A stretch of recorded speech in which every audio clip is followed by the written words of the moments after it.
Hello friends, आज का जो हमारा टॉपिक है वो है स्क्वायर रूट्स। और जैसा कि हमें पता है, वन का स्क्वायर वन होता है, टू का स्क्वायर फोर होता है, थ्री का स्क्वायर नाइन एंड नाइन का स्क्वायर 81।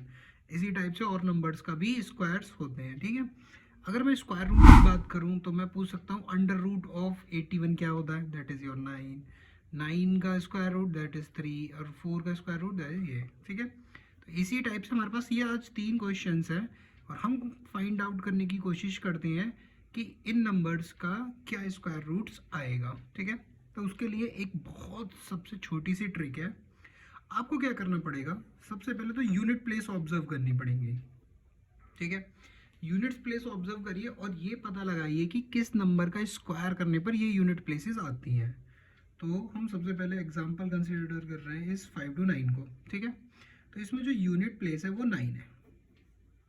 ठीक है, यूनिट प्लेस 9 है।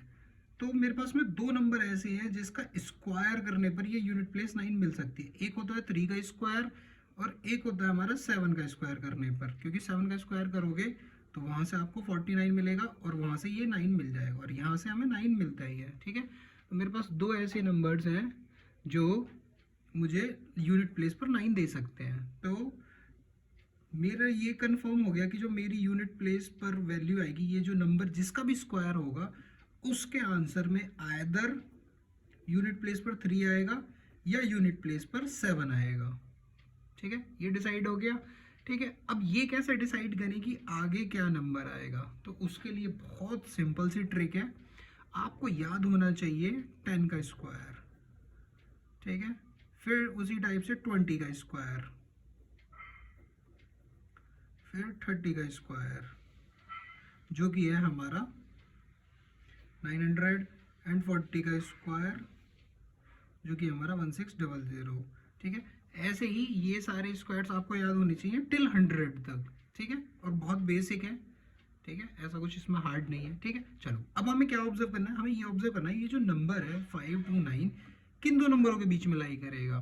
क्या ये 100 और 400 के बीच में आएगा नंबर, तो ऑब्वियस सी बात है नहीं आएगा, क्योंकि ये 400 से तो बड़ा है। क्या ये 900 से भी बड़ा है, नहीं, छोटा है। तो इसका मतलब ये 400 और 900 के बीच में आ गया। इसका मतलब ये हुआ या तो इसका स्क्वायर रूट 20 से बड़ा है और 30 से छोटा है। ठीक है, तो ये समझ में आ गया हमें कि जो टेंस प्लेस पर नंबर आएगा वो आएगा 2। ठीक है, बट अब ये कैसे डिसाइड करें कि इनमें से हमारा ये करेक्ट है या ये करेक्ट है, 23 करेक्ट है या 27 करेक्ट है। तो उसके लिए बहुत सिंपल सा ये है। अब ये ऑब्जर्व करिए, ये 5 to 9 जो नंबर है वो 400 के ज़्यादा क्लोज है या 900 के, तो आई थिंक 5 to 9 400 के ज़्यादा क्लोज है। और 400 के क्लोज का मतलब 20 स्क्वायर, और 20 स्क्वायर के सबसे ज़्यादा क्लोज कौन है, 23 या 24, दैट इज 23। 27 नहीं होगा इसका आंसर। ठीक है, so square root of 5 to 9 is equal to 23। ठीक है, सिमिलरली अब हम सेकेंड क्वेश्चन करते हैं जिसमें 1089 ही निकालना है। अगेन इसकी जो यूनिट प्लेस है वो भी 9 है। तो यूनिट प्लेस 9 है तो इसका मतलब यूनिट प्लेस पर आइदर 3 आएगा या 7 आएगा। वंस प्लेस पर ये आ गया। अब टेंस प्लेस पर क्या आएगा वो हम देखते हैं। ठीक है, फिर से ये जो नंबर है ये 900 से बड़ा है और 1600 से छोटा है। ठीक है, तो इसका मतलब ये फिर से वही, यानी कि ये कंफर्म हो गया, यहाँ पर 3 आएगा। ठीक है, अब इन दोनों में से वही चीज़ कि ये जो 1089 है ये 900 के ज़्यादा पास है या 1600 के, तो फिर से ये 900 के ज़्यादा पास है। तो और 900 के ज़्यादा पास है यानी कि 30 स्क्वायर के पास कौन है, वो है 33 का स्क्वायर। तो यानी ये करेक्ट हो जाएगा और ये गलत हो जाएगा।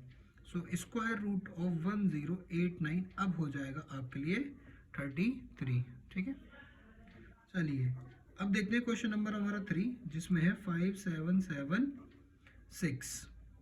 ठीक है, अगर आप इसकी यूनिट प्लेस को ऑब्जर्व करो तो ये 6 है। ठीक है, अब ये सोचना है कि ऐसे कौन से दो नंबर का स्क्वायर करने पर हमें यूनिट प्लेस 6 मिलेगा।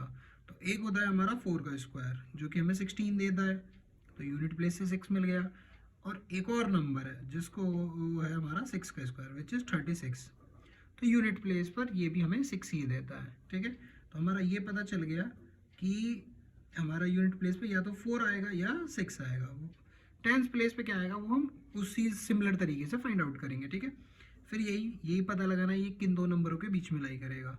तो आपको याद होना चाहिए कि 70 का जो स्क्वायर होता है वो 4900 होता है, एंड जो 80 का स्क्वायर होता है वो 5600 सॉरी ये 64 होता है।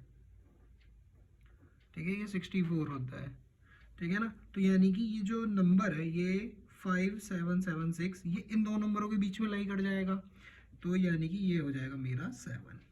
ठीक है, अब वही चीज़ आती है कि ये किसके ज़्यादा क्लोज है, 70 यानी 4900 के ज़्यादा क्लोज है ये नंबर, या इसके ज़्यादा क्लोज है। ठीक है, तो अगर आप उस तरीके से नहीं आइडेंटिफाई कर पाते हो कि ये नंबर इनमें से किसके ज़्यादा क्लोज है, और हमें लग भी रहा है कि दोनों में से ही हो सकता है, शायद ये हो या ये हो, उसके लिए आप क्या करिए, एक बार ज़रा जस्ट वेरीफाई के लिए चेक कर लीजिए क्या 74 × 74 यही आता है। अगर ये आता है तो जो कि सही आंसर हो जाएगा। ठीक है, और अगर नहीं आएगा तो वो नहीं होगा, और एक्चुअल में इसकी मल्टीप्लाई करने पर आता है 5476। ठीक है, वही इससे मैच नहीं कर रहा, तो यानी कि ये तो हो गया गलत। तो हमारा जो करेक्ट आंसर हो जाएगा वो हो जाएगा ये। सो स्क्वायर रूट ऑफ ये हो जाएगा हमारे लिए 76 का। ठीक है, तो ये हो गए हमारे यहाँ पर ये 3 आंसर। ठीक है, अब कुछ क्वेश्चंस आप अपने आप ट्राई कीजिए। ठीक है, लाइक फाइंड आउट कीजिए। ठीक है, थैंक यू।